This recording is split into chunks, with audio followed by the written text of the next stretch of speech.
¿Creación o evolución? Buen día. Sabemos muy bien lo que nos cuenta la Torá desde el comienzo, que el mundo fue creado en 6 días. En el séptimo día Dios descansa. De hecho, eso es Shabbat. Hace miles de años el pueblo judío viene haciendo Shabbat.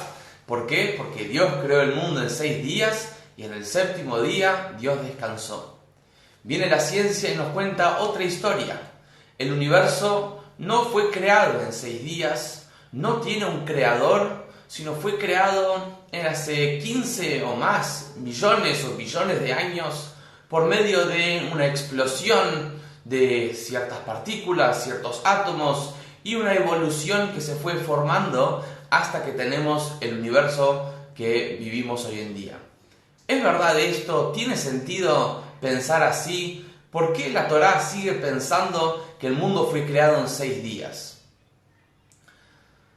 Tenemos que hablar de algunos puntos. Primero, la ciencia, como dijimos, ve la creación del mundo como un embrión, que hay un comienzo, hay un ser que ya existe y a partir de ahí evoluciona hasta que tenemos el universo de hoy en día.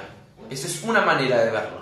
Viene la Torá y te dice que no, el mundo fue creado de la nada. En la Kabbalah esto se llama Yesh Me'ain, algo de la nada. ¿Por qué la idea de que el mundo fue creado algo de la nada? Porque acá algunas preguntas. Para que haya 2 átomos, ¿sí? O 2 partículas o moléculas o lo que sea que existía, que a partir de ahí surge todo el universo, ¿sí?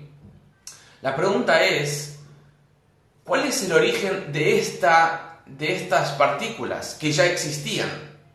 O sea, si hablamos del origen del universo, ¿cuál es el origen de estas partículas que generaron el universo? Obviamente la ciencia no entra ahí. Eso la ciencia responde, ok, es una buena pregunta que en algún momento se va a analizar. Otra pregunta. Cuando hablamos de una explosión, hablamos de mucho más cosas que 2 partículas. Hablamos de gases, hablamos de calor, hablamos de espacio, hablamos de tiempo. Cuando nosotros preguntamos cuál es el origen del universo, preguntamos cuál es el origen de todo, mismo de esas partículas que originaron todo. Ok, ahora, eso la ciencia no habla. ¿De dónde surge el calor? ¿De dónde surgieron los gases? ¿De dónde surgió el espacio? Porque el espacio también es una criatura. Eso la ciencia no habla. Cuando hablamos de 2 partículas, ¿sí? De 2 seres, la pregunta es, ¿por qué de repente hubo una explosión? Imagínate, tenés una hoja sentada, apoyada en un escritorio. La hoja de repente no se mueve, ¿ok? ¿Por qué? Porque la hoja no tiene elección. Ahora, viene un viento, la hoja se mueve. Ahora, la pregunta es, habían 2 partículas, estaban en perfecto estado. ¿Por qué de repente estas 2 partículas se juntaron? ¿Cómo se movieron? ¿Había una fuerza mayor que ellos que las hizo mover?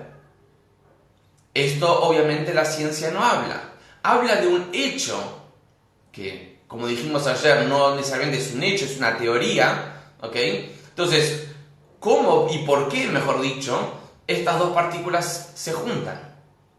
Porque cuando hablamos de un Dios, hablamos de un ser que tiene libertad de elección. Y cuando hace algo, hay un propósito detrás de esa acción.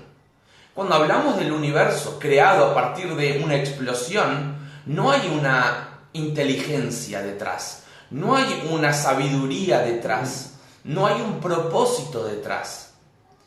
Según la teoría de la evolución, nosotros somos un caos, nosotros somos seres inanimados, porque es imposible que de seres no inteligentes surja la inteligencia. En cambio, según la teoría de la creación, que no es una teoría, es un hecho, quien creó el universo es un ser inteligente, es un ser que tiene ideas y un propósito detrás.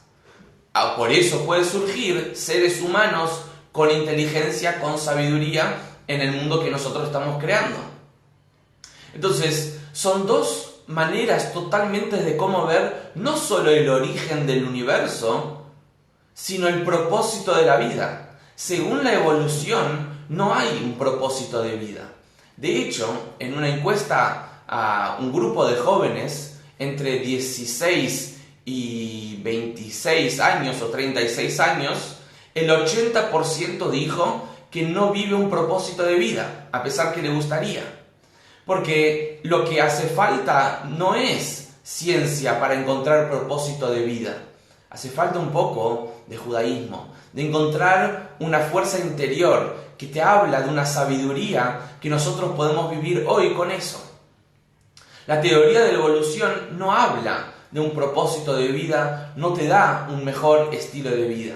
De hecho, no hace falta hablar muchos detalles cómo era la vida de muchos de los grandes científicos, sin moral, sin ética y no una vida cordial, como debe ser para un ser humano y ni que hablar para un judío.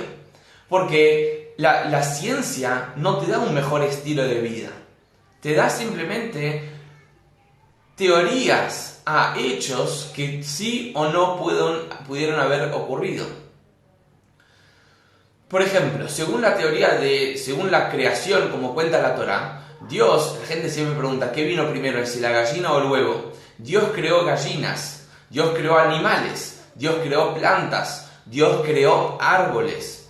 Dios no creó semillas y con el tiempo se fue creando un árbol.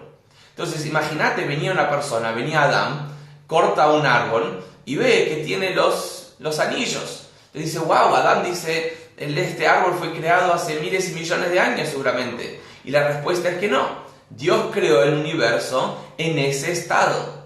O sea, la teoría de la evolución es una teoría, muy bien, pero no necesariamente es así como surgió. Una diferencia también es cómo la ciencia ve al universo. El ser humano, por ejemplo, habla con cualquier ecologista, te va a decir que va a traer mucho negativo en el mundo, muchos desechos y mucho mal al mundo. Viene la teoría de la creación y dice totalmente al revés. El ser humano es el propósito de la creación, es el que le da sentido a la creación. Cuando nosotros somos el centro del mundo, no a modo de egoísta, sino a modo de responsabilidad, el universo ahora cobra propósito, cobra existencia, cobra vida. ¿Ok? Entonces, hay muchas preguntas que podemos tener para ambos lados. Y si querés decir que ambos lados requieren creer, ¿ok? Entonces, ¿preferís creer en una vida que no te da sentido, que no te da propósito, que piensa que sos un caos?